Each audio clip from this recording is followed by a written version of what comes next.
বিসমিল্লাহির রহমানির রহিম। বাংলাদেশের জাতীয় কবি কাজী নজরুল ইসলামের ১২৭তম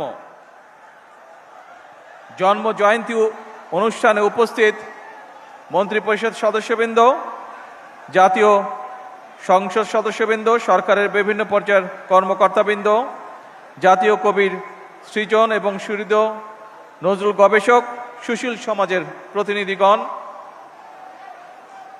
অনুষ্ঠানের সম্মানিত সভাপতি এবং সম্মানিত সুধীবৃন্দ, আসসালামু আলাইকুম। আগামী দুদিন পরে আগামী 25শে মে বাংলাদেশের মহান জনগণের পরম প্রিয়জন আমাদের জাতীয় কবি কাজী নজরুল ইসলামের ১২৭তম জন্মবার্ষিকী। তার চির অম্লান স্মৃতির প্রতি জানাই গভীর শ্রদ্ধা এবং ভালোবাসা। কৃতজ্ঞতার সঙ্গে তাকে স্মরণ করছি, আমি তার মাগফিরাত কামনা করছি।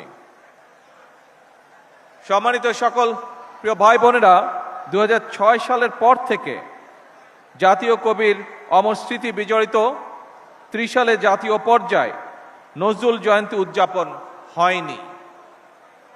প্রায় ২ দশক পর আজ পুনরায় রাষ্ট্রীয়ভাবে জাতীয় কবির জন্ম জয়ন্তী আয়োজন করতে পেরে সরকার গৌরব বোধ করছে। এই অনুষ্ঠানে অনেকেই হয়তো, যারা মুরব্বী আছেন, অনেকে হয়তো একটি নামের সাথে পরিচিত। আমি এইরকম একজন মানুষকে গভীর কৃতজ্ঞতায় স্মরণ করতে চাই। তিনি ছিলেন মরহুম দারোগা রফিজুল্লাহ। এই মানুষটি ২০১৪ সালে কবি নজরুল ইসলামকে ত্রিশালের কাজীর শিমলা গ্রামে নিজ বাড়িতে এনে আশ্রয় দিয়েছিলেন।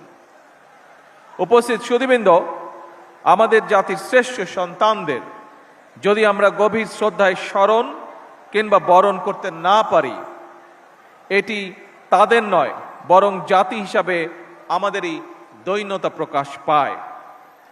এ প্রজন্মের অনেকেই হয়তো জানেন না, এই প্রজন্মের অনেকেই হয়তো জানেন না ১৯৭৬ সালের ঢাকার সরোয়ার্দী উদ্যানে জাতীয় কবির নামাজে জানাজার পর কবির লাশবাহী খাটিয়া যারা কাঁধে করে বহন করেছিলেন, তাদের মধ্যে অন্যতম ছিলেন শহীদ রাষ্ট্রপতি জিয়াউর রহমান।